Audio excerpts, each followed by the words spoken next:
श्रीगुरुभ्यो नमः। हरिः ओम्। ब्रह्मानन्दं परमसुखदं केवलं ज्ञानमूर्तिं द्वन्द्वातीतं गगनसदृशं तत्त्वमस्यादिलक्ष्यम् एकं नित्यं विमलमचलं सर्वधी साक्षिभूतं भावातीतं त्रिगुणरहितं सद्गुरुं तं नमामि। नमो ब्रह्मादिभ्यो ब्रह्मविद्या सम्प्रदायकर्तृभ्यो वंश ऋषिभ्यो महाभ्यो नमो गुरुभ्यः। सर्वोपप्लवरहित प्रज्ञानघन प्रत्यगर्धो ब्रह्मैवाहमस्मि। अहं पदार्थरहितः सदाशिवसमारम्भां व्यासशङ्करमध्यमाम् अस्मदाचार्यपर्यन्ताम् वन्दे गुरुपरम्पराम्। हरिः ओम्। श्रीगुरुभ्यो नमः। हरिः ओम्। ॐ निर्भयानन्दाय विद्महे अचलपरिपूर्णाय धीमहि तन्नो परात्परः प्रचोदयात्। ॐ साईश्वराय विद्महे सत्यदेवाय धीमहि तन्नः सर्वः प्रचोदयात्। ॐ तत्पुरुषाय विद्महे महादेवाय धीमहि तन्नो रुद्रः प्रचोदयात्। हरि ओम्।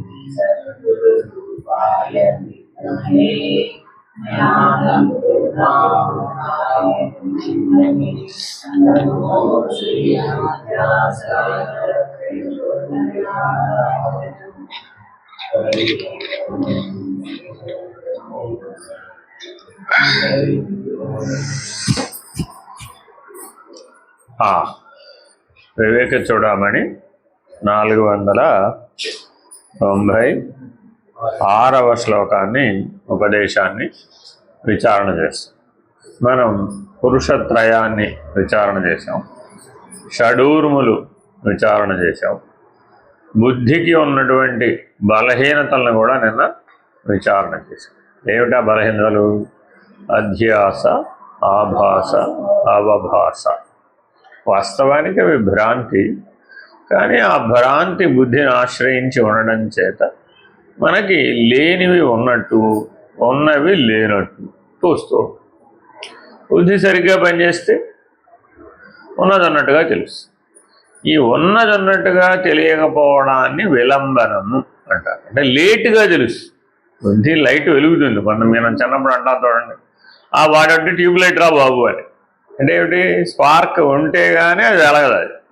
అదే మామూలు లైట్లు అయితే స్విచ్ చేయగానే తక్కువ వెలుగుతుంది. ఇప్పుడు ఎల్ఈడి బల్బులు వచ్చినాక గొడవ లేదు దానండి. సో అంటే కొద్ది టైం అయిపోయినాక, అంటే పూర్వతాపం పని అవ్వకముందు, కర్మ చెయ్యకముందు స్ఫురించాలి. వాడికి ఎప్పుడు స్ఫురిస్తుంది? అంతా అయిపోయినాక, ఫలితం కూడా వచ్చినాక, సుఖమో దుఃఖమో అనుభవించినాక అప్పుడు స్ఫురిస్తుంది. ఇప్పుడు ఏం చేద్దామండి? ఏం చేయలేంగా, పాడైపోయింది అక్కడ కాలండి. మరి బాగా అయితేనేమో అంతా నా ప్రతిభ అంటాడు, పాడైపోయింది అనుకోండి అంతా ఎవడోడి మీద తోసేస్తాడు. ఏమండి అన్నం ఎందుకు వండలేదమ్మా సరిగ్గా అంటే, మా అత్తగారితో దెబ్బలాడానండి, దెబ్బలాట పూర్తి అయ్యేటప్పటికి అన్నం కాస్త పాడైపోయింది. కాబట్టి అన్నం అడక్కపోవడానికి కారణం ఎవరంటే మా అత్తగారు. అది ఎట్లాగా కరెక్టేనండి. ఇలా ఏదో కారణం, కానీ అవి సత్యం కాదు కదా. మనం కూడా నీవు అక్షర పురుషుడు నీ స్వరూపం, పరబ్రహ్మము నీ స్వరూపం, పురుషోత్తముడు నీ స్వరూపం. అలాగే నీవు ఆత్మస్వరూపుడివి, నువ్వు బ్రహ్మస్వరూపుడివి, నువ్వు ఈశ్వర స్వరూపుడివి. దీంట్లో ఏం భేదం లేదు. ఎవరిన్ని నీ వేల సంవత్సరాలని చెప్పినా లక్షల సంవత్సరాలని చెప్పినా ఈ స్వరూప జ్ఞానంలో ఏం భేదం లేదు. భేదం అంతా ఎక్కడుంది? వ్యవహార జ్ఞానంలోనే ఉంది. కాబట్టి వ్యవహార జ్ఞానం నుంచి నీ బుద్ధిని స్వరూప జ్ఞానానికి మార్చుకోవడానికి ఎవరు అడ్డం? నువ్వు ఆత్మస్వరూపుడు అని, నువ్వు పరమాత్మ స్వరూపుడు అని, నువ్వు ఈశ్వర స్వరూపుడు అని, నువ్వు బ్రహ్మస్వరూపుడు అనేటటువంటి జ్ఞానం పొందడానికి ఎవరు అడ్డం? అసలు నీకు ఎవరు అడ్డం లేరుగా. అక్కడ విలంబన, కేవలం అడ్డం ఏమిటయ్యా అంటే విలంబన అంటారు దీన్ని. అంటే అర్థం ఏంటి? ఈ జన్మ కాదులే. ఎప్పటికప్పుడు ఎలా వాయిదా వేస్తామంట? ఈ జన్మగా వదిలేండి, ఇప్పటికే అయిపోయింది, నేను చాలా దూరం వచ్చేసాను, నేను ఆల్రెడీ సగం జీవితం అయ్యేపోయింది, ఇప్పటి వరకు తేలలేదు, ఇక మిగిలిన దాంట్లో తేలుతుందనే ఆశ కూడా లేదు. మరి ఎప్పటికి చేస్తావమ్మా? వచ్చే జన్మకు చూసుకుందాం. అంటే భగవంతుడు కావాలా అక్కర్లేదా? కావాలి ప్రతి వాళ్ళకి. ఎప్పుడు కావాలి? ఎప్పుడో ఆయనతో అవసరం పడ్డప్పుడు కావాలి ఒక పద్ధతి. రెండో పద్ధతి ఏమిటి? ప్రపంచంలో ఉన్న నా పనులన్నీ అయిపోయినాక కావాలి, అది రెండో పద్ధతి. భగవంతుడు ఎప్పుడు కావాలంటే, అందుకే నాకు ఆల్రెడీ ప్రపంచంలో చాలా పనులు ఉన్నాయండి బాబు, ఉద్యోగం చేయాలి, డబ్బులు సంపాదించాలి, ఇల్లు కట్టాలి, పిల్లల్ని పెద్దవాళ్ళని చేయాలి, వాళ్ళకు పెళ్లి చేయాలి. ఇప్పుడేనేమిటి భగవంతుడి దగ్గరికి వెళ్ళిపోవడం? అంటే మన ఉద్దేశంలో భగవంతుడి గురించి తెలుసుకోవడం అంటే ఎప్పుడు తెలుసుకుంటాం అంటే వెళ్ళిపోయినాక తెలుసుకుంటాం. అంటే శరీర పతనానంతరం మరణానంతర ముక్తి మాత్రమే సత్యం. ఏమనిపించిందండి? మరణానంతర ముక్తి మాత్రమే సత్యం అని అనిపించడానికి కారణం ఏమిటో చెప్తున్నాడు. సర్వేషు భూతేష్వహమేవ సంస్థితో జ్ఞానాత్మనాంతర్బహిరాశ్రయస్వన్ భోక్తా చ భోగ్యం స్వయమేవ సర్వం యద్యత్ సదగృష్టమిదంతయా పురాః.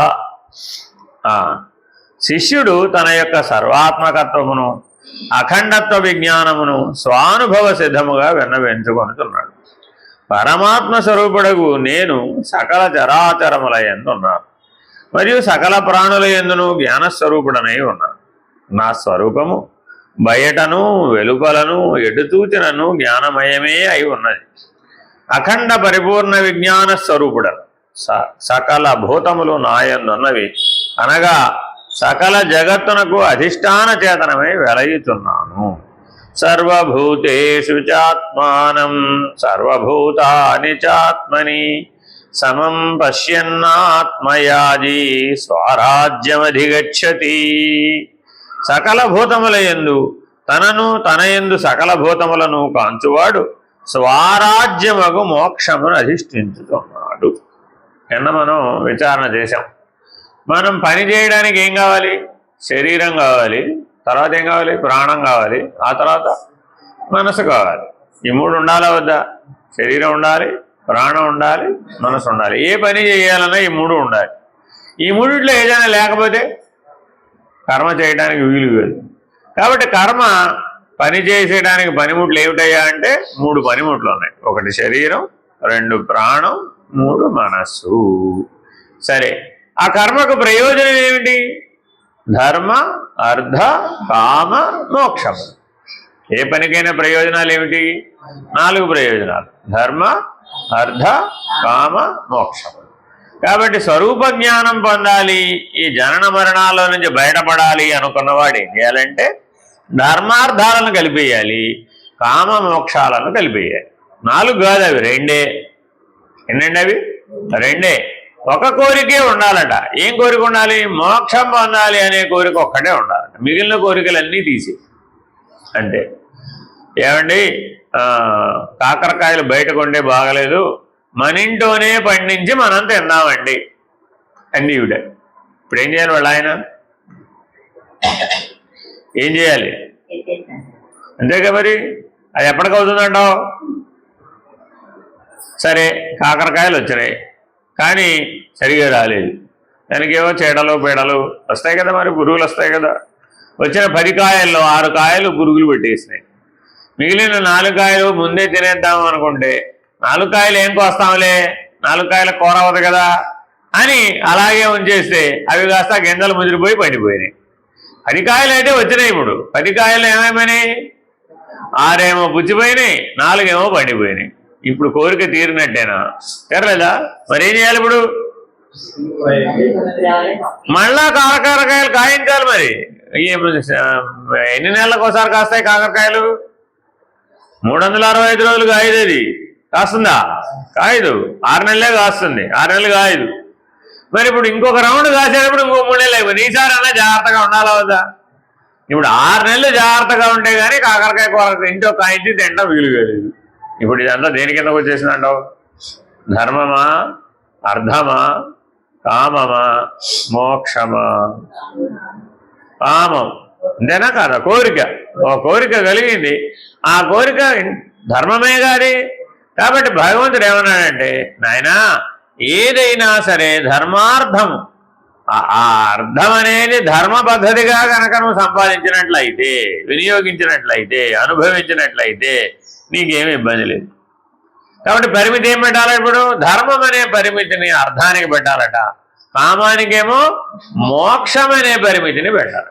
కాబట్టి ఏ కోరికైనా నీకు కలిగినట్లయితే ఆ కోరిక మోక్షానికి ఉపయోగపడుతుందా అనే దృష్టితో పరిశీలించు. నీకు మనసు ఉంది కోరికలు కోరడానికే. అందరికీ ఉందా మనస్సు? ఎవరికి లేదు. అందరూ కోరికలే కోరుతున్నారు. కాబట్టి ఆ కోరిక ఎటువంటిదే ఉండాలట? మోక్షమే అయి ఉండాలి. అలాంటి నిర్ణయానికి వచ్చిన వాడు ఎవడైతే ఉంటాడో వాడే ఈ స్వరూప జ్ఞానాన్ని తెలుసుకోగలుగుతాడు, లేకపోతే తెలుసుకోలేడు. సరే, ఇంకా కొద్దిగా లోతుగా ఆలోచిస్తే శంకరులు 6 సిద్ధాంతాలని, 6 రకాలైనటువంటి వైపరీత్యాలని ఖండించారు. ఏమిటి 6 అంటే? మీమాంస ఒకటేంటండి, మీమాంస అనే ఒక మతం ఉంది. ఇప్పుడు కాదు, ఆదిశంకర్ల కాలంలో మీమాంస అని ఒక మతం. సరే, తర్వాత ద్వైత, విశిష్టాద్వైత, అవి 2 ఎప్పుడు ఉన్నాయి. ఎన్ని వాడికి? 3 అయిపోయినాయి. ఇంకా జైన, బౌద్ధ ఏమున్నాయండి? జైన, బౌద్ధ, అవి 2. ఇవి కాక వైశేషిక, 6వది ఏంటండి? వైశేషిక. మీమాంస, వైశేషిక, జైన, బౌద్ధ, అద్వైత, విశిష్టాద్వైత, ఈ 6 సిద్ధాంతవాదాలను ఆయన పరిమితమైనవి అని నిరూపించారు. చాలామంది ఏమంటారంటే ఖండించారంటారు. ఖండించలేదు ఆయన. అవి అద్వైతమంత సర్వవ్యాపకమైనవి కావు, పరిమితమైనటువంటి దృక్పథాలు. ఉదాహరణ చెప్తాను మీకు. ఇప్పుడు 1వ క్లాసులో నవగ్రహాల పాఠం ఉందండి. సోలార్ నెట్వర్క్ అని ఉందండి. అందులో సోలార్, సూర్యుడు చుట్టూ 9 ప్లానెట్స్ వివరాలన్నీ ఉంటాయా ఉండవా? ఎంత ఉంటుంది కాబట్టి ఆ పాఠం 1వ క్లాసులో? ఓ పేజీనో 2 పేజీలో ఉంటుంది. అదే ఇప్పుడు ఆయన ఆస్ట్రోఫిజిక్స్లో PhD చేశాడు. అప్పుడు ఎంత ఉంటుందో చెప్పలేనంత ఉంటుంది. ఓ 100 పుస్తకాలు చదవాలి దాని మీద, చదివితే కానీ ఆ PhD పూర్తవుతుంది. మరి ఏమంటే 1వ క్లాసులో ఇదే కదండి చెప్పిందండి అంటే, 1వ క్లాసులో చెప్పింది ఎంత, PhDలో చెప్పింది ఎంత? మరి అక్షరాలు అవే కదండి అంటే, అక్షరాలు అవే అయినా చదువు అదే కాదు కదా. అలాగే చాలా జాగ్రత్తగా ఆలోచించాలంటే ఈ 6 సిద్ధాంతాలు మానవుని బుద్ధికి పట్టుకున్నటువంటి పరిమితమైనటువంటి లక్షణాలు. ఎవరో చెప్పారని నువ్వు పాటించడం కాదు, మానవుడి బుద్ధికి ఏర్పడిన 6 పరిమితులట ఇవి. ఒకటి ఏంటి? మొదటిది మీమాంస. మీమాంస అంటే ఏమిటి? ఇప్పుడు మా శ్రీవారు చెప్పిన మాట వినాలా, ఆయన కన్న మా అత్తగారి మాట వినాలంట? ఏదో చెప్పాడండి ఆయన, ఏమమ్మాయి నేను సాయంత్రం వస్తాను రెడీగా ఉండు, మనం వాళ్ళ సినిమాకి వెళ్దాం, నెలకో సినిమా చూపిస్తానని నీకు వెళ్ళినట్టు వాగ్దానం చేసే నేను, ఈ నెలలో సినిమా నాకు ఇప్పుడే కుదిరింది, మనం వెళ్దామని చెప్పి వెళ్ళాడు ఆయన. తప్పేది అందులో, నథింగ్ రాంగ్. వాళ్ళు ఆయనతో పాటు ఆవిడ సినిమాకి వెళ్ళింది, ఏమైనా తప్పదు ఇందులో? తప్పేం లేదు అందులో, అయిపోయింది అక్కడ. ఇంతలో వాళ్ళ అత్తగారు ఏం చేసింది, కార్తీక మాసం ఎప్పుడు మనం అర్జెంటుగా సాయంత్రం గుడికి వెళ్ళాలి అని చెప్పి. ఇప్పుడు వాళ్ళ ఆయనతో సినిమాకి వెళ్ళడం కరెక్టా, వాళ్ళ అత్తగారితో పాటు గుడికి వెళ్ళడం కరెక్టా? బుద్ధి ఎందులో పడింది ఇప్పుడు? మీమాంస. రెండు. ఇప్పుడు మరి అటు కాదన్నావా ఆయనతో కదా, ఇటు కాదన్నావా ఈవిడితో కదా, మీమాంస. ఇలా మన జీవితంలో చాలాసార్లు వస్తున్నారు కదా, చాలాసార్లు వస్తుందండి. ఊరికే మీకు ఉపమానం ఎందుకు చెప్తానంటే సులభంగా క్యాచ్ చేస్తారు. మీరు ఏ పని చేయాలన్నా బుద్ధి ముందు వచ్చేది ఏమిటి? మీమాంస. బుద్ధికి ఒక పరిమితి ఏర్పడిపోయింది. ఇప్పుడు నేను ఉద్యోగం చేయాలంటావా, గృహిణిగా ఉండాలంటావా? చదువుకున్న దేనికి? ఉద్యోగం చేసి డబ్బులు సంపాదించడానికి. తప్పు, పోయింది. విద్యా దదాతి వినయం, విద్యా దదాతి వినయం. విద్య వలన వినయం. విద్య ఎందుకు నేర్చుకున్నావయ్యా? వినయంగా ఉండడం ఎలాగో చెప్తుంది ఆ విద్య. విద్య లేకపోతే వాడు తల ఎగరేస్తాడు. చూడండి, విద్య లేనివాడు ఎంత పశువు ఎలా తల ఎగరేస్తుందో అలా విద్య లేనివాడు సమయం సందర్భం వాడికి ఏం తెలియదు. ఎప్పుడు చూసినా వాడి మాట నెగాలని అందరితో పోట్లాడతాడు. అదే చదువుకుంటే ఆ వివేకం వస్తుంది, వినయంగా ఉంటాడు. వినయం దదాతి వివేక. ఏంటంటే సూత్రం? విద్యా దదాతి వినయం, వినయం దదాతి వివేక. అప్పుడు తల్లి తండ్రి గురువు దగ్గర వినయంగా ఉన్నాడండి, అప్పుడు వివేకం సులభంగా రాలా, తేలిగ్గా చెప్పేస్తాడమ్మా. వాళ్ళ అనుభవ జ్ఞానాన్ని ఉపయోగించి నీకు తేలిగ్గా చెప్తాడమ్మా. ఇప్పుడు నేను నీకేదో ఇక్కడ నుంచి చెప్తున్నానమ్మా, ఏమంటే మీరు చెప్పేవన్నీ ఏ గ్రంథంలో ఏ పేజీలో ఏ లైన్లో ఉన్నాయో చెప్పండి అని అడిగాను. చెప్పగలుగుతాం? అట్లాగా చెప్పగలుగుతాం. ఎందుకని? నేను కొన్ని వేల గ్రంథాలు చదివేసి ఉంటా, అంతేనా కదా? నా జీవితంలో నేను ఒక 50 ఏళ్ల పాటు నుంచి చదువుతున్నానండి.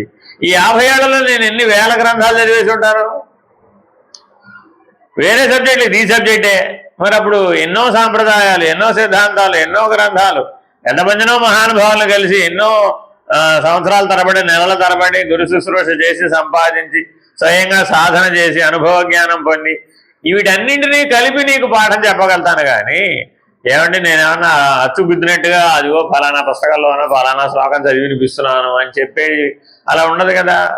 అదే ఏదైనా ఒక సూత్రం ఉందనుకోండి, ఆ సూత్రం అయితే చెప్తాం.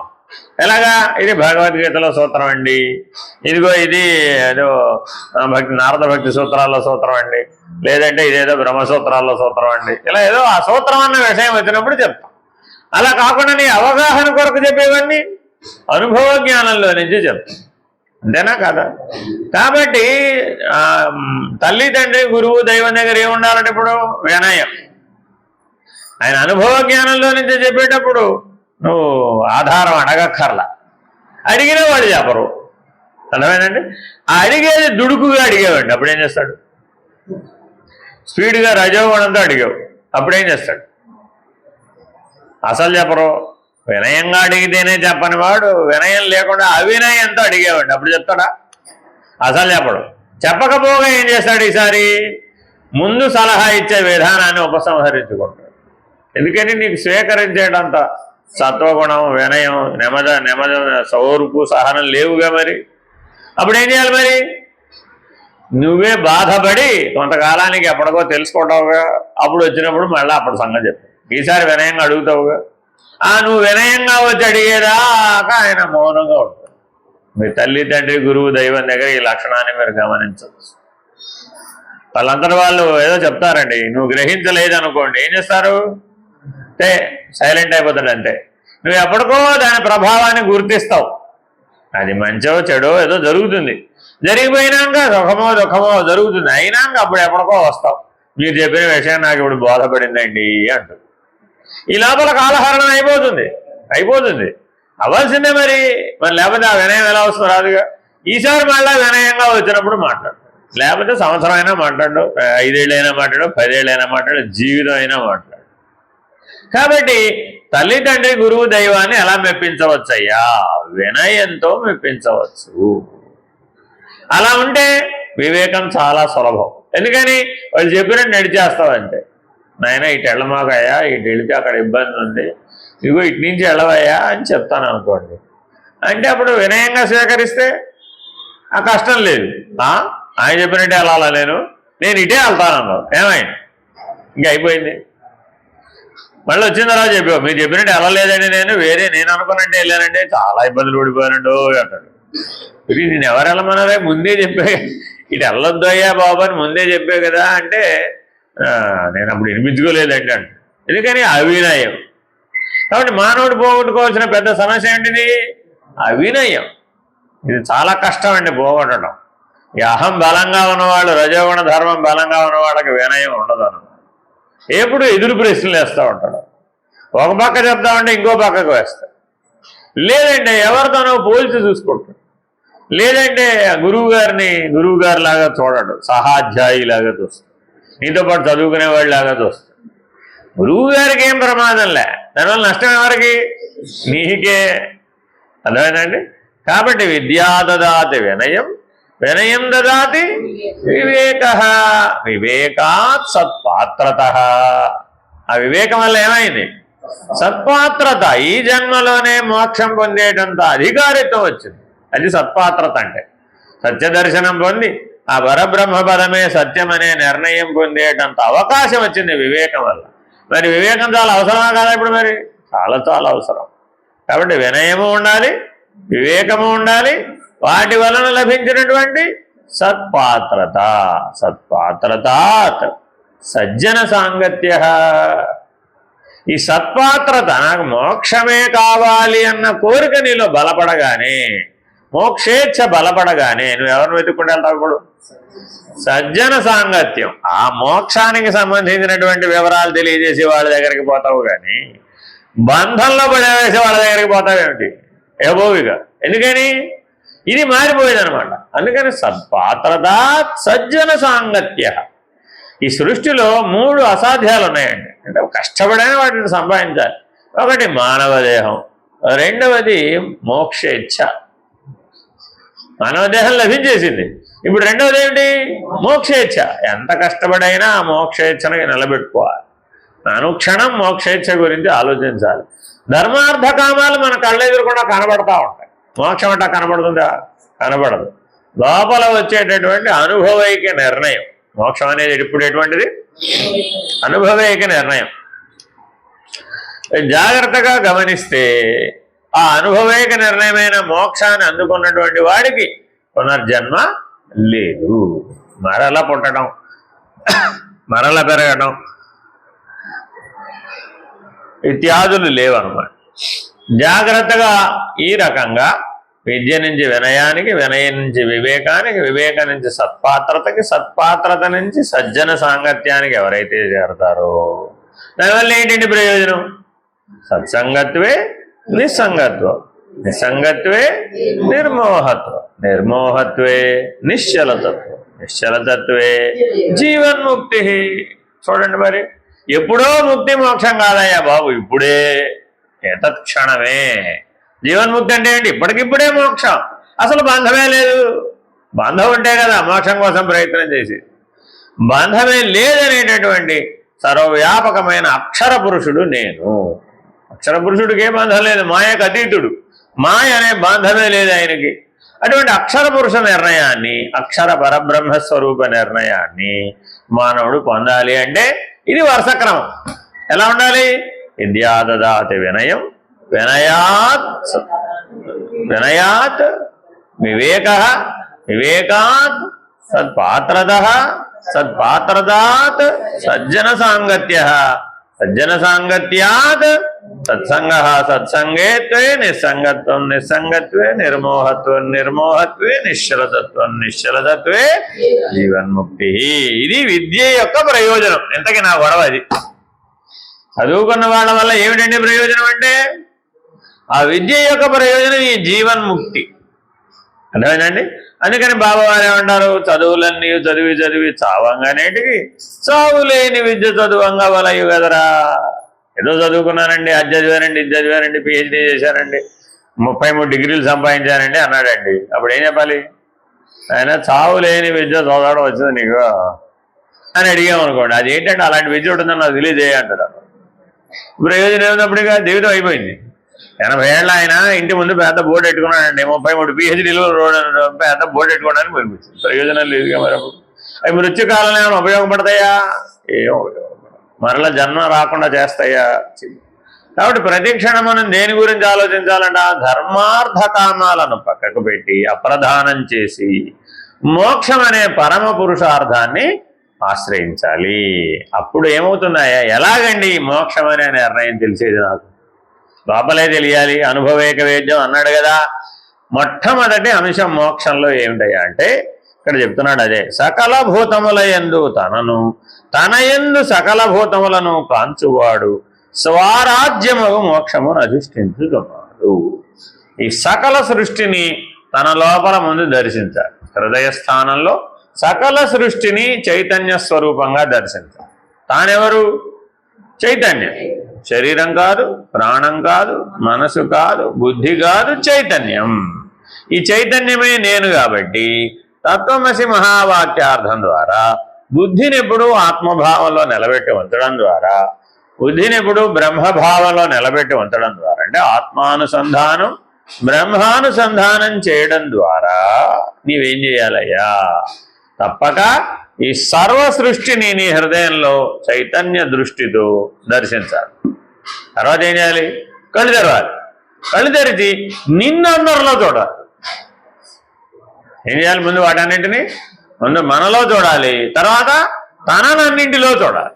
కాబట్టి తనను సకల భూతముల యందు తనను, వాటన్నింటినీ తనలో, తన యందు సకల భూతములను, ఈ రెండింటినీ ఎవడైతే దర్శనంగా పొందాడో వాడికి తప్పక ఆ జన్మలో మోక్షం.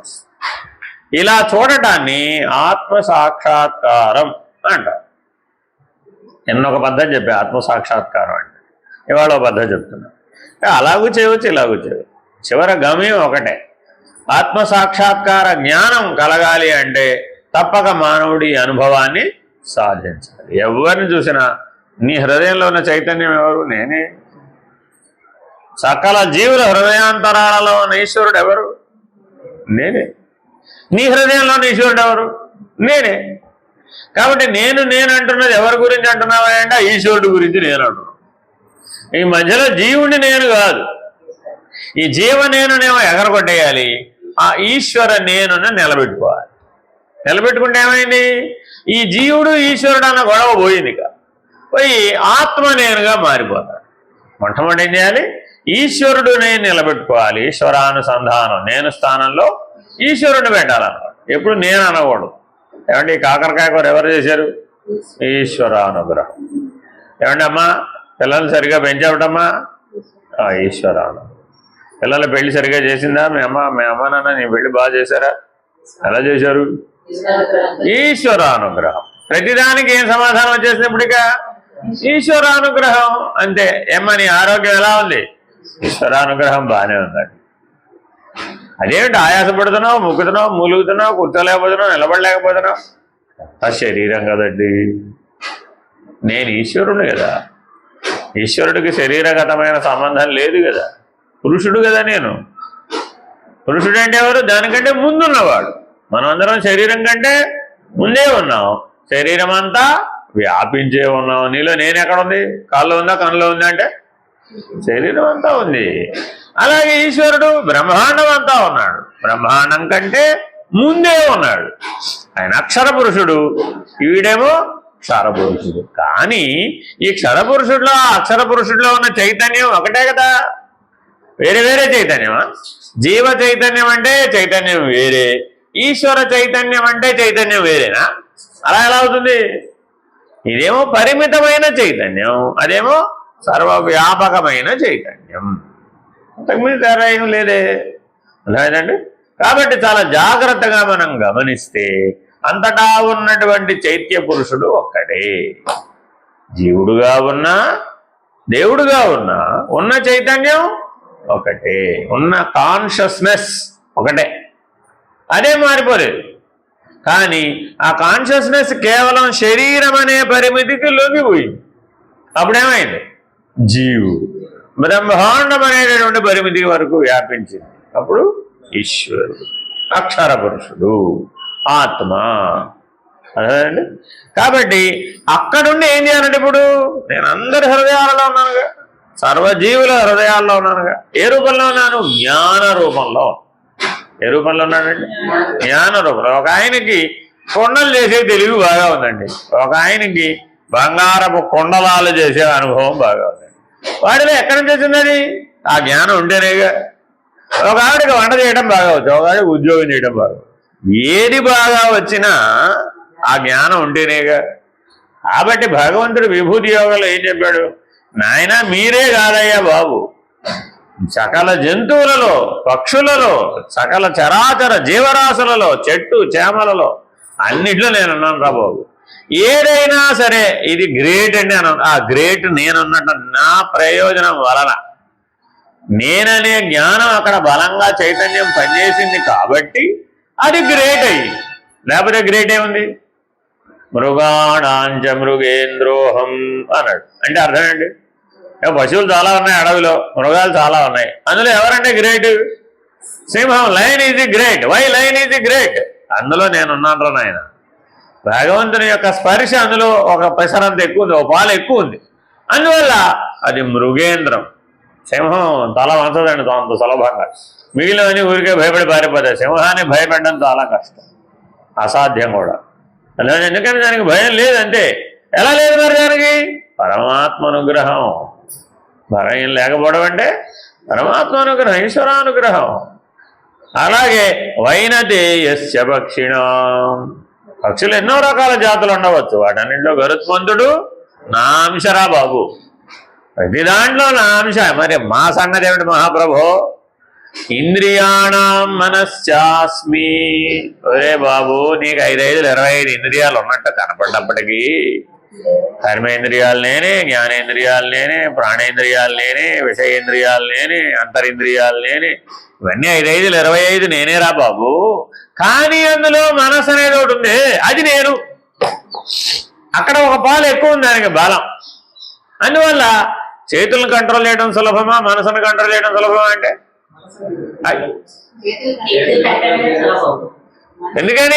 అందుకని ధ్యానం చేసేటప్పుడు మీరేం చేస్తున్నారు? చేతులు కాళ్ళు కళ్ళు కట్టేసి ధ్యానం చేస్తున్నారు. ఒరే మనసును కట్టేస్తే కదా ధ్యానం అయ్యేది. చేతులు కాళ్ళు కళ్ళు కట్టేస్తే మన ధ్యానం ఎంత అవుతుంది? అంతేనా కదా? కాబట్టి ఇప్పుడు ఏం చేయాలి? ఆ మనసుని పట్టుకెళ్ళి పరమాత్మ మీద పెట్టు. దాని అంశని దాని మూల స్థానం మీద పెట్టేసామనుకోండి, ఏమైపోయింది? అప్పుడు అది ధ్యానమే. అర్థమైందండి? అందుకని ధ్యానం అంటే ఏమిటి చేస్తున్నావయ్యా ధ్యానం అంటే అని అడుగుదాం అనమాట. ఏమిటయ్యా ధ్యానం అంటే? నీవు ఒక అంశవి, ఈ అంశాన్ని పట్టుకెళ్ళి ఏం చేయాలి? దాని మూల స్థానంలో కలిపి. నది ఉందండి, నది సముద్రంలో అంశ. అర్థమైందండి? ఏం చేయాలని? పట్టుకెళ్ళి సముద్రం కలిపి అంతే. ఇదే ఆకామావై. కార్తీక మాసంలో వెళ్ళి సముద్ర స్నానం చేయడం అంటే అర్థం ఇదే. ఏంటి గొడవ అంటే, నాయనా నువ్వు నది లాంటి వాడివి, ఆ సముద్రం నుంచే కదా నువ్వు వచ్చింది. నదుల్లో నీళ్ళు ఎక్కడి నుంచి వచ్చినాయి? సముద్రంలో నీళ్లు మేఘజలమైంది, వర్షజలమైంది, తర్వాత వాగులు వంకలై నదీ జలమైంది, నదీ జలం మళ్ళీ వెళ్ళి సముద్ర జలమైంది. అదేరా బాబు జలచక్రం, వాటర్ సైకిల్. ఇదంతా చక్ర భ్రమణం రా బాబు. ఉన్న వస్తువు ఒకటే. సముద్రంలో ఉన్న నీళ్లే, మేఘంలో ఉన్న నీళ్లే, వర్షంలో ఉన్న నీళ్లే, నదుల్లో ఉన్న నీళ్లే, మళ్ళీ వెళ్ళి సముద్రంలో కలిసినా నీళ్లే. ఏమిటో నాకు అర్థం కాదు. ఆ సముద్రం పరమాత్మరా బాబు. సముద్రం ఎవరు? పరమాత్మ. మరి మిగిలినవి రకరకాల జీవరాశులు, వ్యవహారం. చివరికి ఎక్కడికి పోతున్నాయి? అందులోకి పోతున్నాయి. మరి ఉన్నప్పుడే తెలుసుకోవచ్చు కదయ్యా, పోయిన తర్వాత తెలుసుకోవడం ఎందుకు? అక్కడున్న నీళ్లు ఇక్కడున్న నీళ్లు ఒకటే అని తెలుసుకోవడానికి సముద్రంలో వెళ్ళి మునిగితే తప్ప తెలియదేంటి? ఇప్పుడు మనకేమైంది? ఎన్నిసార్లు వెళ్ళి సముద్రంలో మునిగినా అది ఇది ఒకటేరా బాబు అంటే, ఆహా అది ఇది ఒకటి కాదని అంటాడు. ఒరే అది ఇది ఒకటనే జ్ఞానం పొందడానికి కదా నువ్వు సముద్ర స్నానానికి వెళ్ళొచ్చింది. సముద్ర స్నానానికి వెళ్ళొచ్చామంటే, నేను సముద్ర స్నానానికి వెళ్ళొచ్చాను తెలుసా? ఏమిటైంది ఇప్పుడు? ఏమన్నా బరువు ఏమన్నా 10 కేజీలు పెరిగిందా? 10 కేజీలు పెరిగిందా? తరగలేదు. ఏం తెలుసుకున్నావయ్యా? తెలుసుకునేది జ్ఞానం. ఆ కర్మలో నుంచి ఎప్పుడు ఏం ఉండదు, జ్ఞానమే, వేరే ఇంకేం లేదు. అలాగే కార్తీక మాసం అందరూ 1,00,000 దీపాలు, 365 అంతా దీపాలు గొడవే, అంతేనా కాదా? ఏమిటి దీపాలు కూడా? ఏమిటయ్యా ఏమిటి దీపాలు గోవాలి? నాకు అర్థం కాదు. ఏ గుడికి వెళ్ళండి, అడుగు పెట్టే ప్లేస్ ఉండదండి, ఎక్కడ చూసినా అంతలో దీపాలే, ఒరిని గోలపాడుగాను. ఏమిటయ్యా ఇది? ఒత్తి లేని దీపం తెలుసుకోరా బాబు. ఈశ్వరుడు సకల బ్రహ్మాండాన్ని ప్రకాశింపజేస్తున్నటువంటి ప్రకాశం, అంతేనా కదా? ఆయన ఎన్ని ఒత్తులు పెట్టి వెలిగిస్తే అంత ప్రకాశం అవుతుందంటావు? అవుతుందంటావు ఎప్పటికన్నా? కాబట్టి ఆ ఒత్తి లేని దీపం అది, అటువంటి ప్రకాశాన్ని తెలుసుకోవయ్యా. శరీరం లేని స్నానం, అర్థమేనండి?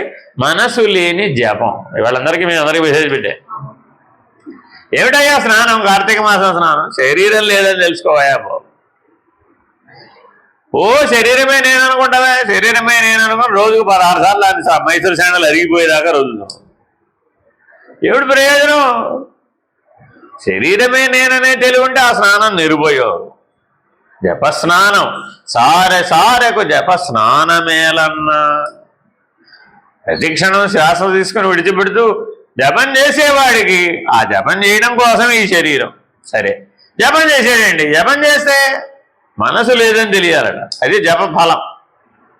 మేము ఎప్పటి నుంచో బాబు ప్రతిరోజు 1000 సార్లు నమశివాయ చేస్తానండి బాబు అంటాడు. 1000 సార్లు నమశివాయ చేస్తే ఏమిటైంది? సరే జపం చేశాడు, 10 మాలలు జపం చేశాడండి. ఏమిటి 10 మాలలు జపం చేస్తే? మనసు లేదని తెలిస్తే ఆ జపం సిద్ధిస్తుంది. కాబట్టి మనసు లేని జపం చేయవయ్యా, శరీరం లేని స్నానం చేయవయ్యా, ఒత్తి లేని దీపం ఇవ్వయ్యా. ఇంకేమిటయ్యా కార్తీక మాసం? దానం అండి బాబు, దానం. అంతో ఎంతో దానం ఇవ్వాలి. 5 రూపాయలు, 10 రూపాయలు, 50 రూపాయలు, ఈ శక్తిని అనుసరించి ఎంతో కొంత దానం చేయి. అబ్బా, ఎవరండి దానం చేసేవాడు? ఎవడు దానం చేసినవాడు? దాత ఎవడు? ఈశ్వరుడు. ఈ సకల బ్రహ్మాండాన్ని నీకు ఇచ్చింది ఎవరండి? ఆయన ఇవ్వండి, ఏదైనా ఇవ్వు చూద్దాం. ఆయన ఇవ్వండి, ఆయన సృష్టిలో లేని నీవు ఏదైనా ఇవ్వు చూద్దాం. మరి నువ్వు దాతనండవే. చూడండి, చాలా మంది గుళ్ళకి వెళ్ళంగానే దాతగారి పేరు పెద్దగా కాకూడదు, సిమెంట్ అక్షరాలు లేదంటే స్టీల్ అక్షరాలు. ఎందుకని? వాళ్ళ మునిమానవాడు వచ్చి చదువుకోవాలి. ఏమిటి ప్రయోజనం? అప్పుడు ఈశ్వరుడు ఎక్కడ ఉన్నాడు? లేడుగా. ఆయన తన పేరే చెప్పుకోవట్లేదు, సకల బ్రహ్మాండాన్ని సృష్టించి తన ఉనికినే మిగుల్చుకోలేదు. ఆయన ఎక్కడున్నాడా అని వెతికి వేసారిపోయినా సరే కనపడకుండా ఉన్న స్థితిలో ఆయన ఉన్నాడు. కాబట్టి దాత లేని దానం, అహం లేని దానం అయ్యా బాబు. నేను చేశాను అనకుండా చేయవయ్యా. ఏ కర్మ చేసినా నేను చేశానని అనకుండా చేయడం నేర్చుకో. అది దానం అంటే. అందుకు దానం అని పెట్టారు. అర్థమైందండి? మనమేమో దోసకాయ దీపం దానం, ఉసిరికాయ దీపం దానం, కొబ్బరికాయ దీపం దానం, ఇదే గోల, ఎంతసేపు ఇదే గొడవ. ఒరే, నేననే అహం ఉంటే ఎన్ని దానాలు చేస్తే ఏమిటరా ప్రయోజనం? ఈశ్వరుడు కదా దాత. కాబట్టి ఆ జ్ఞాన లక్ష్యం, జ్ఞాన దృష్టి అది అలవాటు పడితే అత్యంత సులభం. అర్థమేనండి? కాబట్టి స్వరూప జ్ఞానం ఇదంతా ఏంటండి? స్వరూప జ్ఞానం. ఈ స్వరూప జ్ఞానం ఎవరికైతే ఉంటుందో వాడికి సర్వభూతములందు తనను, అన్ని భూతములను తన యందు దర్శిస్తాడనమాట. ఈ ఆత్మసాక్షాత్కార జ్ఞానాన్ని పొందినట్లయితే మోక్ష సామ్రాజ్యం లభిస్తుంది. వాడికి మాత్రమే వీలవుతుంది. కాబట్టి మానవుడు తప్పక ఎప్పటికైనా ఎన్ని నియమాలైనా పాటించు, ఎన్ని కర్మలైనా చెయ్యి, ఎన్ని యజ్ఞాలు, యాగాలు, హోమాలు, వ్రతాలు, దీక్షలు, ఎన్ని దానాలు, ధర్మాలు చేసినా అవన్నీ దేని నిమిత్తం? ఈ ఆత్మసాక్షాత్కార జ్ఞాన నిమిత్తమే. ఈ లక్ష్యం లేకపోతే అవన్నీ వృధాయిపడతాయి. కాబట్టి జాగ్రత్తగా అటువంటి ఉపనిషద్భావమును విశదపరుచున్నారు. మానవుడికి అడ్డం వస్తున్నది ఏమిటా? ఇంతకీ మనం కూడా చెప్పా, భోక్తవ్యం, వక్తవ్యం, ఈ 2 పనులు చేస్తుంది. ఇది ఒకటేమిటి? బాగా తింటుంది. రెండోది ఏంటుంది? బాగా వాంతి చేసుకుంటుంది. మాట్లాడడం అంటే ఏమిటి? వాంతి చేసుకోవడమే, అంతకుమించి ఏమిటి? లోపల చాలా బోల్డ్ అట్టే పెట్టుకున్నాం. బోల్డ్ అట్టే పెట్టుకున్న వాటిలో కొన్ని తీసుకుని బయటికి వాంతి చేసుకోవడం. వక్తవ్యం, ఎవరి మీదన్నా వాంతి చేసుకుంటే వాళ్ళు ఆనందంగా ఉంటారంటావా? మనం మాట్లాడితే మరి ఆనందంగా ఎలా ఉంటారు? వాడు కూడా దుఃఖపడుతుంటాడు. ఎందుకని? బాధించే మాటలు, ములుకుల వంటి మాటలు వస్తాయన్నమాట. మన గుణధర్మం అంతా మాటల్లోనే. మౌనంగా ఉన్నంతసేపు ఎవరేమిటో తెలియదు. ఒక్కసారి మాట్లాడితే వాడి తెలివేమిటో, వాడి జ్ఞానం ఏమిటో, వాడి పరిస్థితి ఏమిటో, వాడి జీవితం ఏమిటో అర్థమైపోతుంది. వాడి గుణధర్మం అర్థం కావాలంటే ఒకసారి వాడిని మాట్లాడుతూ ఉండగా చూడాలట, అంతే. అర్థమైందండి? ఒక ఉదాహరణ చెప్తాను. నా వివాహం కాకముందు నేను ఒకరింటూ ఉండేవాడిని. ఆయన అప్పటికి 40 ఏళ్ళ నుంచి ధ్యానం చేస్తున్నారు. అంటే ఆయనకి వయసు 60 ఏళ్ళు, నా వయసు 18 ఏళ్ళు, 17 ఏళ్ళు.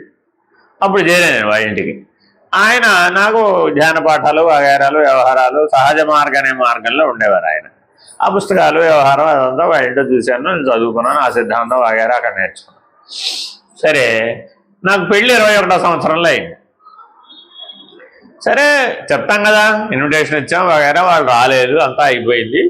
అంతా అయిపోయినాక పెళ్ళి అయిపోయింది. నేను మళ్ళీ వెళ్ళే వెనక్కి ఉద్యోగానికి వెళ్తే ఇంకా ఈవిడ అక్కడికి రాలా.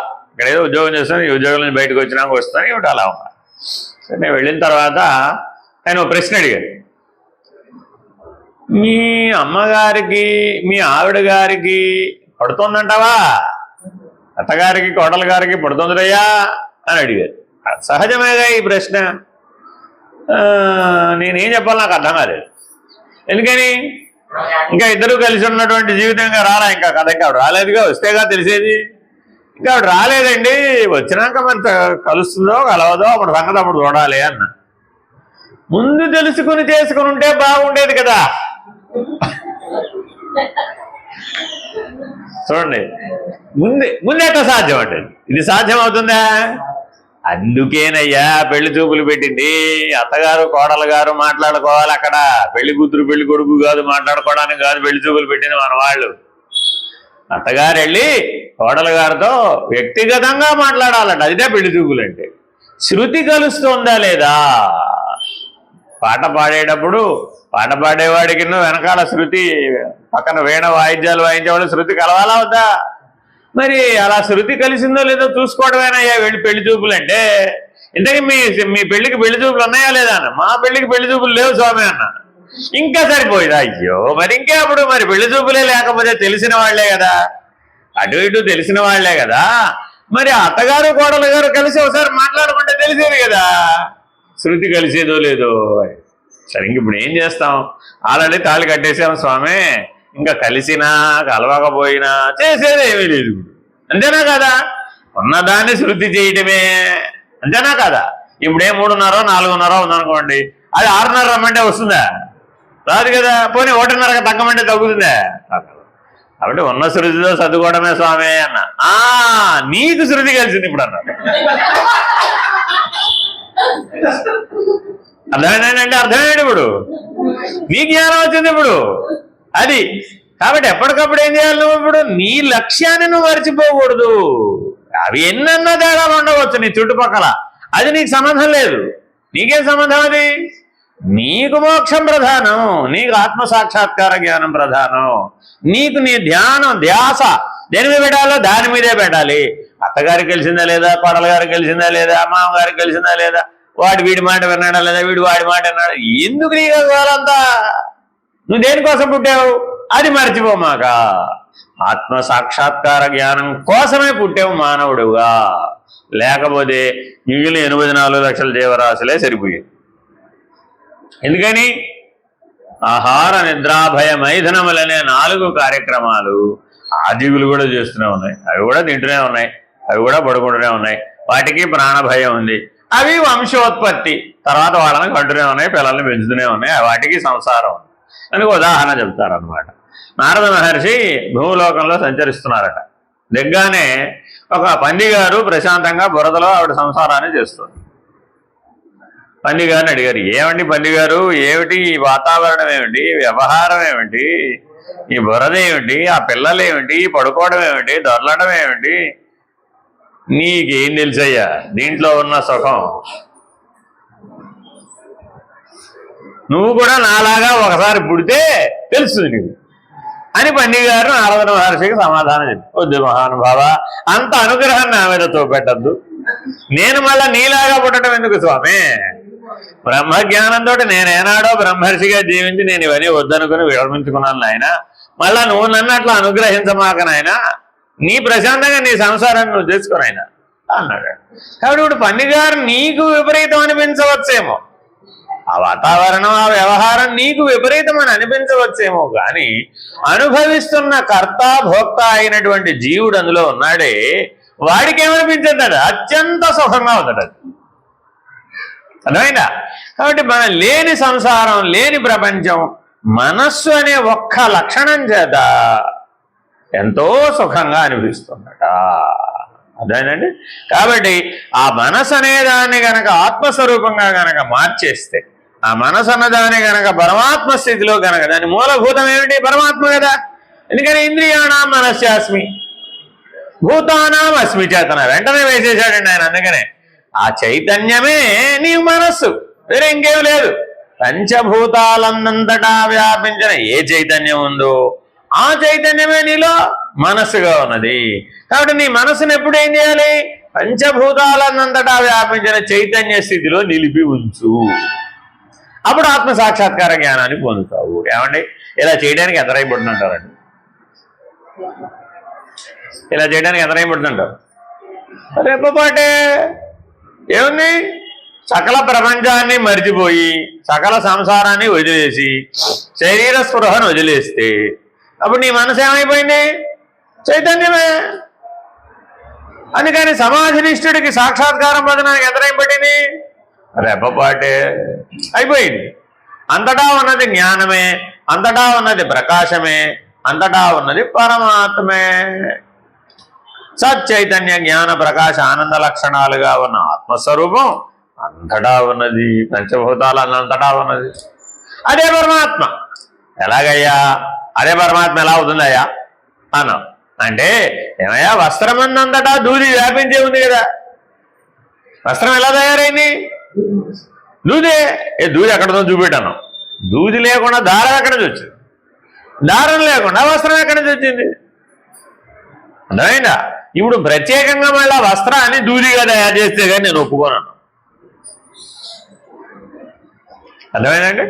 ఇక్కడ వచ్చారనమాట మీమాంసలో నుంచి న్యాయవాదులు, చార్వాకవాదులు. మీమాంసవాదంలో నుంచి ఏమొచ్చినాయండి? న్యాయవాదము, చార్వాకవాదము. వీళ్ళు ఏం చెప్పారు? చార్వాకవాదం అంటే ఏంటంటే, నాకు నువ్వు దూదిని చూపిస్తేనే నేను నమ్ముతాను, లేకపోతే నమ్ము. ఇప్పుడు కళ్ళెదరకుండా ఏముంది? వస్త్రం ఉంది. నాకేం కావాలి? నువ్వు మూలభూతం దూది అంటున్నావండి, నేను నమ్మను. నేను నమ్మనుగాక నమ్మను. నేను ఎప్పుడు నమ్ముతాను? నువ్వు దూది చూపెత్తడితే నేను ఒప్పుకోను. వస్త్రాన్ని వెనక్కి తీసుకురా, రివర్స్. వస్త్రాన్ని వెనక్కి తిప్పి దూదిని చూపిస్తే, దూదిగా చేస్తే దూదిలో నుంచి వస్త్రం వచ్చిందని నేను ఒప్పుకుంటాను, లేకపోతే ఒప్పుకోను. ఇది ఎలా అయినా మీరు ఎవరైనా ఎప్పటికైనా చేస్తారా? ఎందుకని?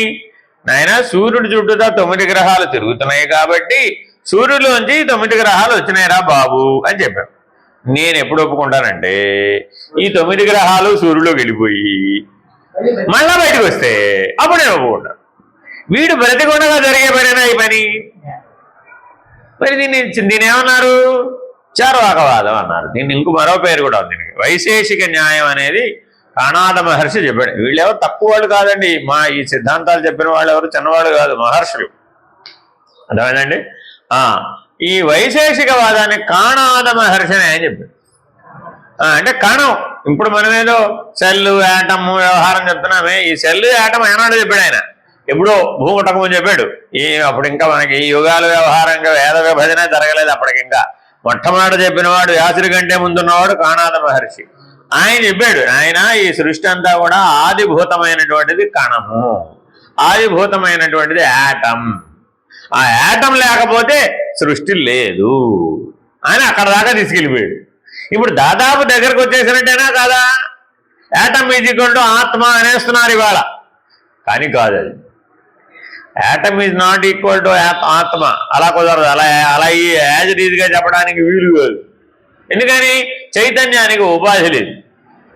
యాటమ్ అంటే ఉపాధి ఉంది, దానికి ఒక పరిమితి ఉంది. దానికి చైతన్యానికి పరిమితి లేదు, ఉపాధి అనే పరిమితి లేదు.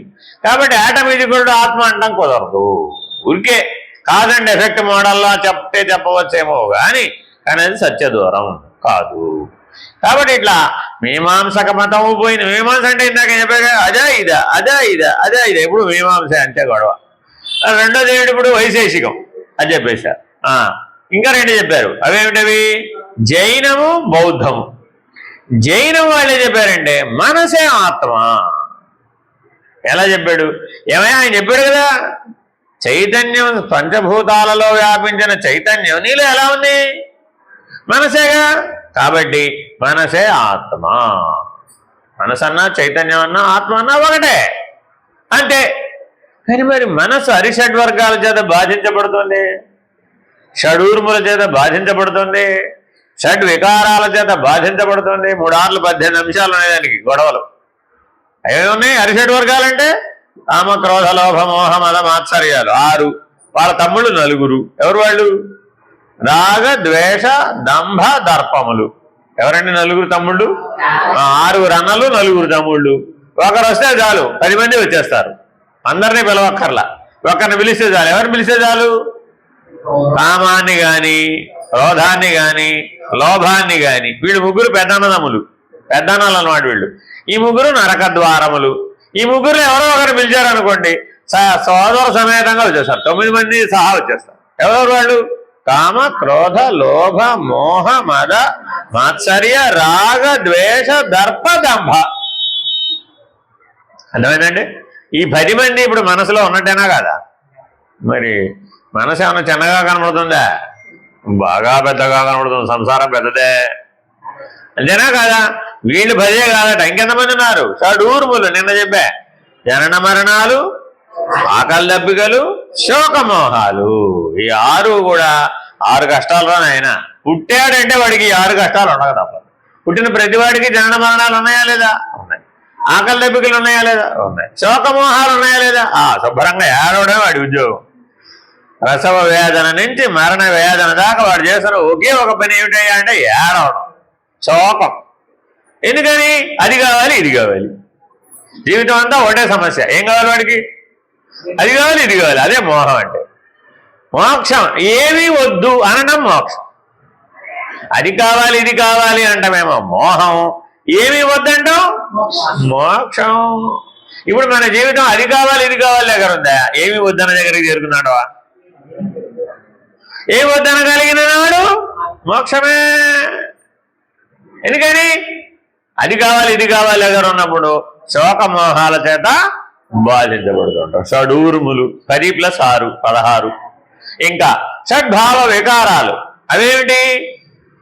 అస్థి, జాయతే, వర్ధతే, విపరిణమతే, అపక్షీయతే, వినశ్యతే.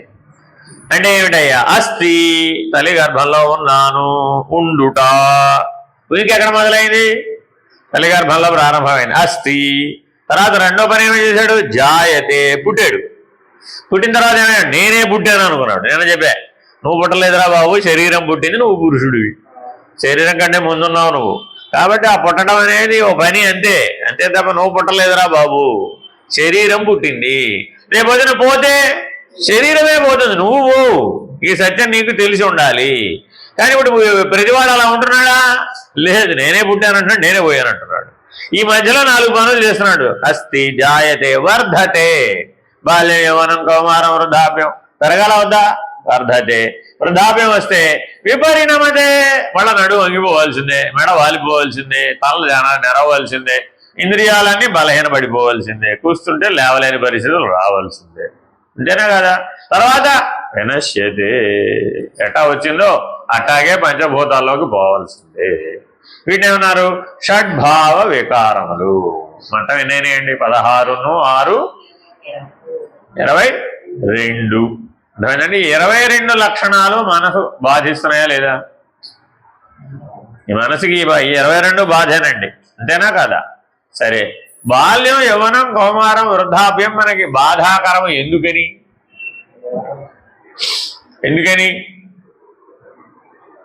బాల్యమంతా అజ్ఞానం చేత. బాల్యంలో ఏం చెప్పినా ఏమన్నాడు తెలియదు. మీరు ఏదన్నా అడగండి, బాల్యంలో ఒకటే సమాధానం. ఏం చెప్పాడు? తెలీదు. తేనా కదా? యవ్వనం వచ్చిందండి, అప్పుడేం చేశాడు? యవ్వనం వస్తే ఏం చేశాడు? సగం తెలుసు సగం తెలీదు. పూర్తిగా తెలుసా? తెలీదు. పోనీ అసలు తెలీదా? సగం తెలుసు. చూడండి, మీరు ఏదన్నా అడగండి, ఏమమ్మా ఫలానా విషయం తెలుసు, పూర్తిగా తెలియదు కానివ్వండి, సగం తెలుసు. ఊరిని కూడా పాడుగాను తెలిస్తే పూర్తిగా తెలిసి ఉండాలి, అప్పుడు సరిగ్గా దాన్ని వినియోగించడానికి వీలు. సగం సగం తెలిస్తే, ఉదాహరణ చెప్తా. ఇప్పుడు నువ్వు మీ అమ్మ ఇంటికి వెళ్ళావనుకో, మీ అమ్మ ఏం చేస్తుంది? చలివిడి పెడుతుంది, అంతేనా కాదా? చలివిడి చేయడం నీకు వచ్చా రాదా? వచ్చా? వచ్చినప్పుడు ఏం చేసింది? ఏమమ్మా నీకు చలివిడి చేయడం వచ్చా అని మీ అత్తగారు అడిగింది. ఇంటికి పట్టుకెళ్ళి చలివిడి అందరికీ పెట్టేసావు. ముందు ఎవరికి పెట్టావు? అత్తగారిగా పెట్టేది. చలివిడి పట్టుకెళ్ళి అత్తగారి చేతిలో పెట్టింది. ఏమమ్మా ఈ చలివిడి నువ్వు చేసావా మేమో చేసిందా, నీకు చేయడం వచ్చా అని అడిగింది అత్తగారు.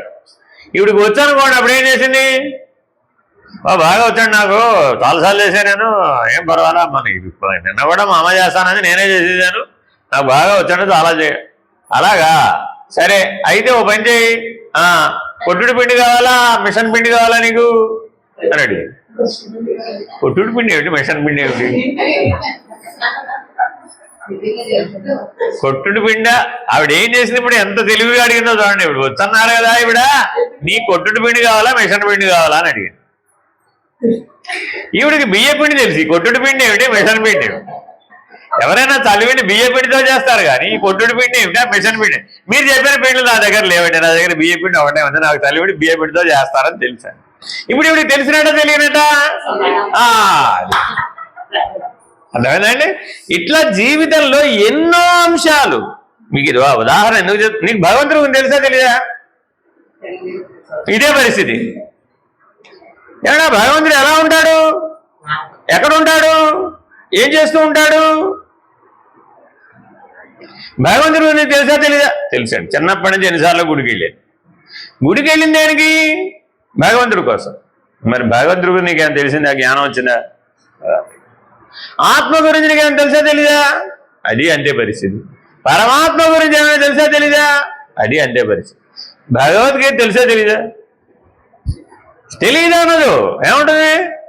తెలుసండి సార్, కొన్ని శ్లోకాలు తెలుసండి, అన్ని శ్లోకాలు తెలియదు. మరి ఇట్లా మానవ జీవితం ఎంతకాలం అయిపోయింది? దాదాపు 30, 40, 50 ఏళ్ల పాటు ఇలా సాగిపోతుందండి. ఇప్పుడు దీనివల్ల ఏమైపోయింది? అర్ధ సంస్కారం అన్నమాట. పూర్తి జ్ఞానం లేదు, అర్ధ జ్ఞానమే. మరి అప్పుడు ఇది సంస్కరించడానికి వీలైందా? వీలు కాలేదుగా. నిర్ణయం చేయడానికి వీలవుతుందా? అవ్వదు కదా. ఇలా గడిచిపోయిందట యవ్వనం అంతా. ఇక 40 ఏళ్ళు వచ్చేసినాయండి. ఇలా జరిగి జరిగి జరిగి 40 ఏళ్ళు వచ్చేసింది. తర్వాత ఏమైంది? కౌమారం వచ్చేసింది. కౌమారం వచ్చేప్పటికి ఆవిడ కన్న పిల్లలు, పిల్లల బాధ్యతలు, సంసారం, వ్యవహారం, గోలా గట్రా, కుటుంబ బాధ్యతలు అవన్నీ వచ్చేసినాయి. ఇప్పుడు ఎంతసేపు జీవితం అంతా దేని మీద దృష్టి పెట్టింది? అంతే. ఏమండి, భగవద్గీత నేను మా పిల్లలు పెద్దవాళ్ళు అయిపోయిన తర్వాత వచ్చి నేర్చుకుంటా, అప్పుడు నేను ఖాళీగా ఉంటాను. ఇప్పుడు మా అబ్బాయికి రేపు పొద్దున 7 ముందు బాక్స్ పెట్టి వాడిని పంపించాలి, ఆటో ఎక్కించి పంపించాలి. వాడు 6 గంటల 45 నిమిషాల దాకా లేవడు. ముందు వాడిని 6 లేపే మార్గం ఏమిటో నాకు చెప్పండి. ముందు భగవద్గీత సంగతి తర్వాత నేర్చుకుందాం, కానీ మా అబ్బాయిని 6 లేపే పని ఎలాగో చెప్పండి అని నన్ను అడిగావు. నేనేం చెప్పానంటే, అమ్మ మీ అబ్బాయి ఏం చదువుకుంటున్నాడు? 5వ క్లాస్ చదువుకుంటున్నాడు. 5వ క్లాస్ చదువుకున్న పిల్లాడికి ఎన్ని ఏళ్ళు వచ్చినాయి? 10 ఏళ్ళు వచ్చినాయి కదా.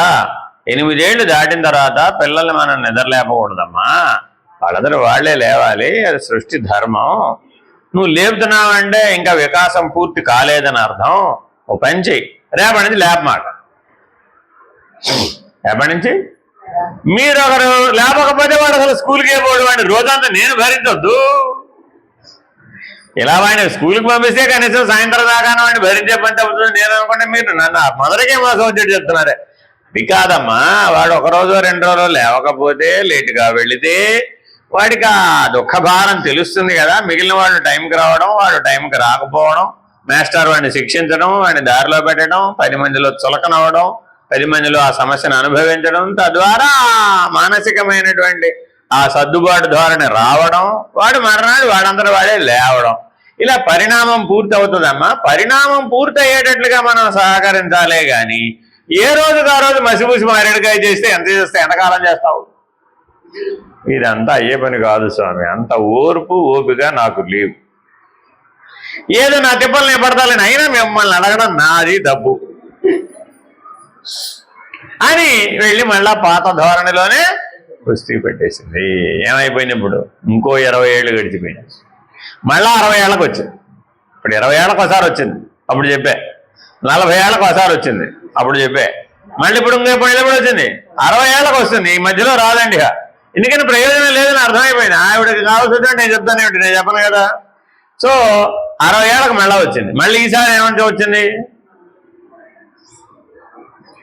అంతా అయిపోయిందండి.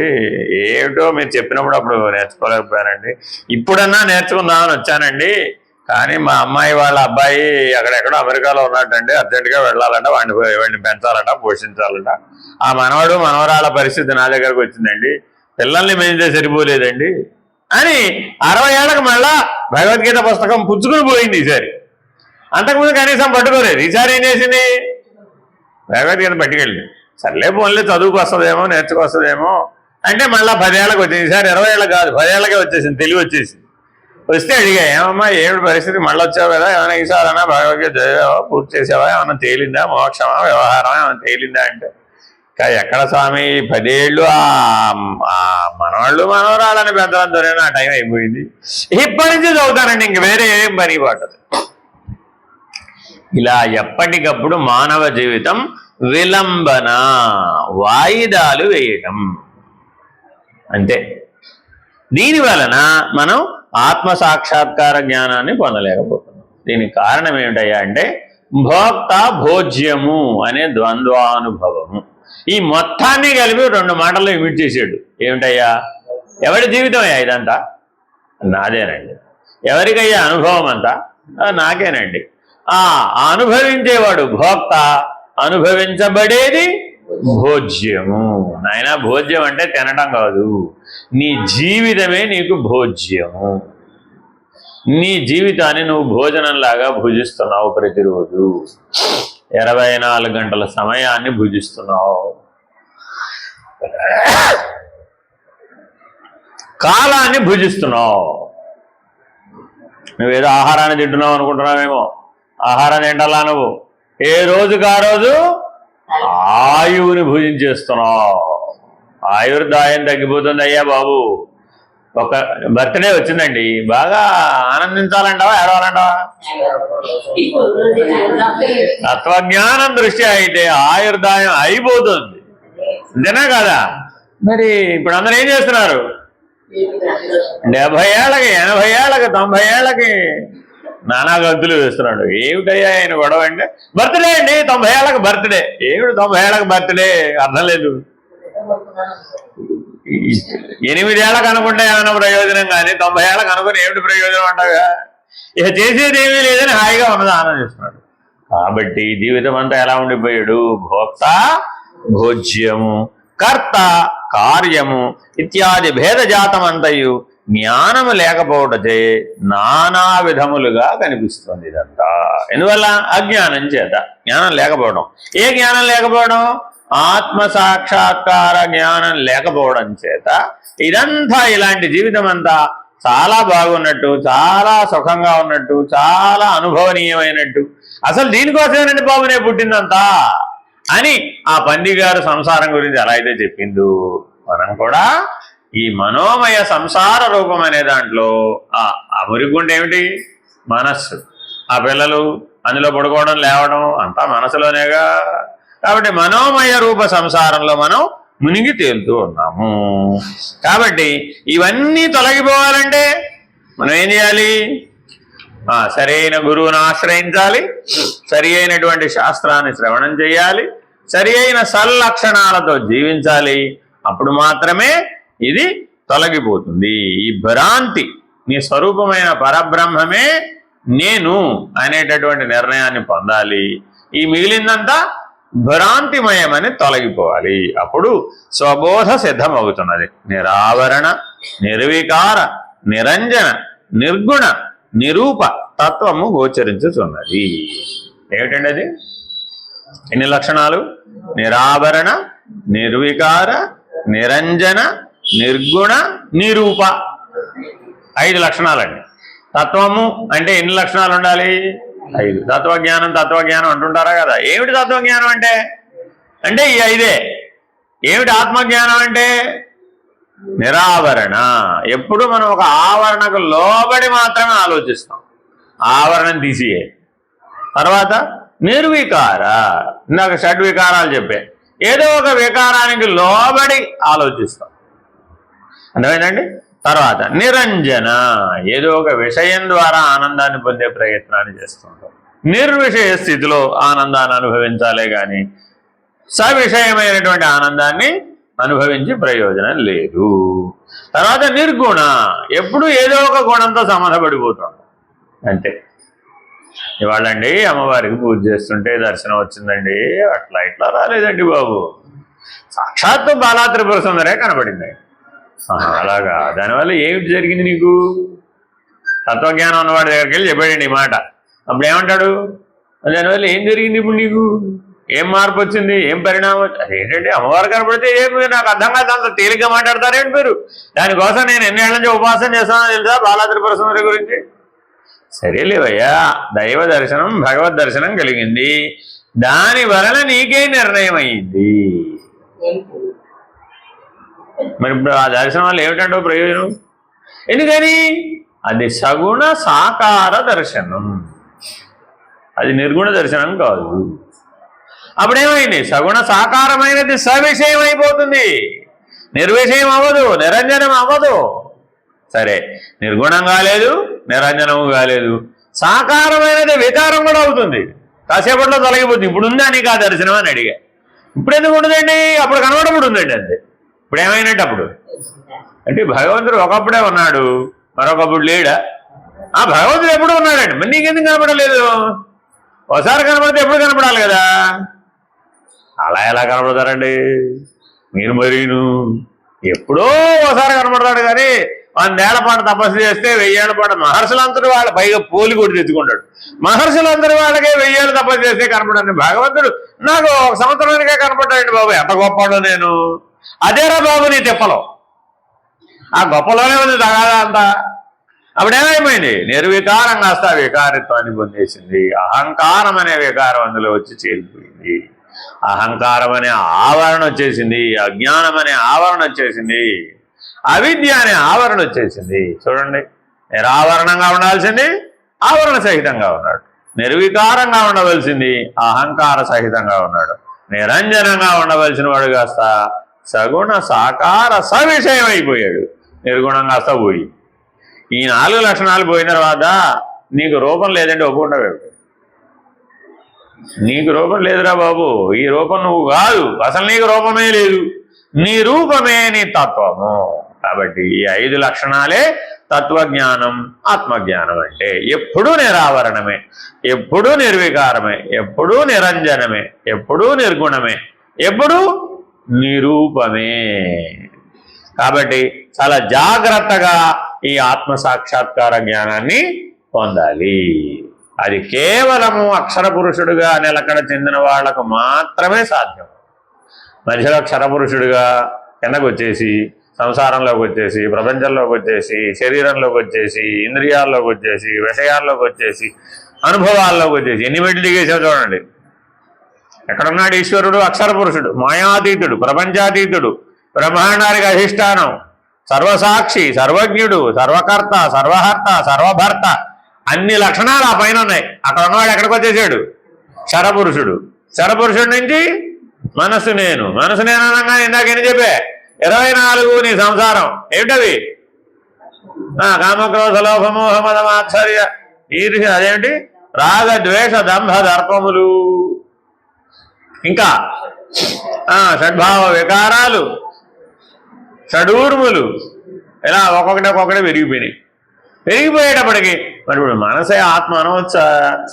అలా అంది ఒక మతం, ఓ సిద్ధాంతం. అందుకని మనసు నిరసించాలంటే 365 రోజులు ఉపాసన. అంటే జైనిజంలో కఠిన ఉపవాస, నిర్జలోపవాసాలు. ఇంకా ఏమిటయ్యా? దిగంబరులు, శ్వేతాంబరులు. అసలు శరీరాన్ని వస్త్రంగా భావించి పూర్తిగా ఎప్పుడూ దిగంబరంగా ఉంటాడు, బట్టలే కట్టుకోడు. అప్పుడు బట్టలే కట్టుకోకపోతే ఆత్మజ్ఞానం వచ్చేస్తుందా? అలా ఎన్నో మతాలు ఉన్నాయి భారతదేశంలో, చూడండి మీరు కావాల్సి వస్తే. బట్టలు కట్టుకున్న వాళ్ళకంటే కట్టుకునే వాళ్ళకే మీరు ఎక్కువ విలువిస్తున్నారు ఇవాళ. ఎందుకని అఘోర సాధువులు అంటారు, లేకపోతే నాగా సాధువులు అంటారు, లేదంటే ఏదో జైన దిగంబర సాధువులు అంటారు, మరి అవధూతలు అంటారు. వాళ్ళకేమి తెలివేమి స్పృహ ఉండదు. అవధూతలకు అసలు శరీర స్పృహే ఉండదు. మరి ఇప్పుడు ఎలా అంటే ఇదంతా కాదురా బాబు, ఇదంతా ఈ చిక్కులో చిక్కుమాక. అలాగే బుద్ధిజం నెక్స్ట్ లెవెల్. వాళ్ళు ఏం చేశారు, బుద్ధే ఆత్మ. ఏమయ్యా, ఈ చిక్కులన్నిటికీ పరిష్కారం దేంతో? తెలివితోనే కదా నువ్వు సంపాదించాలి. తెలివి లేకపోతే ఈ సమస్య విడిపోతుందా? ఈ చిక్కు అంతా లోపల కదా ఉంది. ఈ చిక్కుకు పరిష్కారం ఏంటి? తెలివితేటలు ఉండాలిరా బాబు. నిర్వాణం అనేటటువంటి జ్ఞానోదయం అయితే నువ్వు దీంట్లోంచి బయటపడిపోతావు. కాబట్టి బుద్ధి నిర్వాణ స్థితిలో కనుక ఉన్నట్లయితే నీ జ్ఞానోదయం అవుతుంది. అప్పుడు ఈ బుద్ధే ఆత్మ. తస్మాత్ బుద్ధేస్తు ఆత్మని. బుద్ధే ఆత్మ, బుద్ధి కంటే వేరుగా లేదు అని ఒక విధానాన్ని వాళ్ళు తీసుకొచ్చారు. అది కూడా ఒక పరిమితే. ఎందుకని? నిర్వాణం ఆలోచనారహిత స్థితే నిర్వాణం. మీరు చూసుకోండి, మీరు కావాల్సి వస్తే బుద్ధి పని చేసేటప్పుడు మనసు పని చేయదండి, మనసు ఆగిపోతుంది. మనసు అది కావాలి, ఇది కావాలి, అది కావాలి, ఇది కావాలి అని అంటుందండి. బుద్ధి అటో ఇటో డెసిషన్ తీసేసుకుంటుంది. అప్పుడు మనసు ఏమైపోయింది? ఫినిష్డ్, అయిపోయింది. అలా ఎప్పుడూ బుద్ధి అనే సత్వగుణ స్థితిలోనే ఉన్నాడండి. మనసు ఎప్పుడు రజోగుణం, బుద్ధి ఎప్పుడు సత్వగుణం. మరి అప్పుడు అందులో ఉంటే ఏమైపోయింది? మనసు ఆగిపోయింది. ఆ మనసు ఆగిపోతే నిర్వాణం అన్నాడు ఆయన. అంటే అని మనసు ఆగిపోయిందా నిర్వాణం అంటే ఎలా సరిపోతుంది? మరి ఇంకా చాలా ఉన్నాయే. మళ్ళా కాసేపు కానీ మళ్ళా పని చేయడం మొదలు పెడుతుందా? సరే, ఇప్పుడు ఏదో కాసేపు ఆగిపోయిందండి, రోజు నిద్రపోతున్నాడు, నిద్రలో మనసు లేదుగా. మళ్ళీ మేలుకోగానే ఏమైపోయింది? మళ్ళీ అన్నీ వచ్చేసింది. రావడమే కాదు, పాత మూటంతా కూడా తెచ్చింది. ప్రతిరోజు ఏం చేస్తుంది? నిన్నటి దాకా జరిగిన గతం అనే మూటంతా మూసుకొస్తున్నావు కదా, అక్కడ వదిలేసావు. మరి వదలలేదుగా, మరి నిర్వాణం అంటావేంటి? వదిలేస్తే నిర్మాణమే అన్నాడు ఆయన. బుద్ధుడు అంతకని ఈయనెవరు? శాక్య బౌద్ధుడు. ఈయన ఈ శాక్యముని అయినటువంటి బౌద్ధుడు మౌనంగా ఉండు ముని. అందుకే ఆయన ఎవరండి? ముని. బుద్ధుడు శాక్య ముని అంటారు ఆయన. మౌనంగా ఉండండి, జీవితం అంతా మౌనంగా ఉండు, ఎప్పుడూ మౌనంగా ఉండు. ఎప్పుడూ మౌనంగా ఉంటే సగం సమస్య పరిష్కారం అవుతుంది. ఇంకో సగం మనసులో ఉన్న మూటలు దించేసేయి. గతం అనే మూటలు దించేసేయి, భవిష్యత్ అనే మూటలు ఎత్తుకోమాక. ఎప్పుడు వర్తమానంలో ఉండు. బుద్ధం శరణం గచ్చామి, సంఘం శరణం గచ్చామి, ధర్మం శరణం గచ్చామి. ధర్మమే నీకు పరమావధి అన్నాడు. అంతే. కానీ మరి ధర్మార్థ కామ మోక్షాలలో మోక్షం కదా పరమార్థం, ధర్మం కాదుగా. కానీ ఆయన ఎంతవరకు తీసుకొని వదిలేశాడు? ధర్మం దాకా తెచ్చి వదిలేశాడు. తప్పులేదు అందులో ఏమి. ఈ తక్కువ ఎక్కువలు ఏం లేవు. ఆయాని ఆనాటి కాలానికి అది అవసరం కాబట్టి అది చెప్పాడు. అర్థమేనండి? కాబట్టి జ్ఞానం బంధం పోవాలంటే జ్ఞానం ఉండాలి. మోక్షం అనే నిర్ణయం కావాలంటే జ్ఞానంతో మాత్రమే వీలవుతుంది. కాబట్టి తప్పక మనం ఈ చిట్ట చివరి వాక్యంతో ముగిద్దాం ఇవాళ. అజ్ఞాన దృష్ట్యా యత్ సర్వం స్వాత్మ భిన్నం విభాతి వై తదేవ జ్ఞాన దృష్టం చేన్నహి భిన్నం విభాతి వై. అజ్ఞాన దృష్టిచే తా కాంచనదంతయు తనకన్నా వేరుగానే భాషించును. జ్ఞాన దృష్టిచే భిన్నము తోచక అంతయు తానే పరిపూర్ణమై తోచును. అజ్ఞానం అంటే ఏమిటి? అంతా వేరు వేరు అనుకోవడమే అజ్ఞానం. అంతా నేనే, అంతా తానే, అంతటా నిండి ఉన్న పరిపూర్ణమే నేనే అనేటటువంటి నిర్ణయానికి ఎవరైతే వస్తారో దాన్నే జ్ఞానం అంటారు. హరి ఓం శ్రీ గురుభ్యో నమః. హరి ఓం.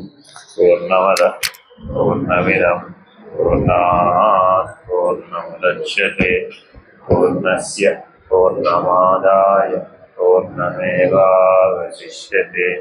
ఓం తత్సత్. ఓం శాంతి శాంతి శాంతి. హరి ఓం. నారాయణ నారాయణ.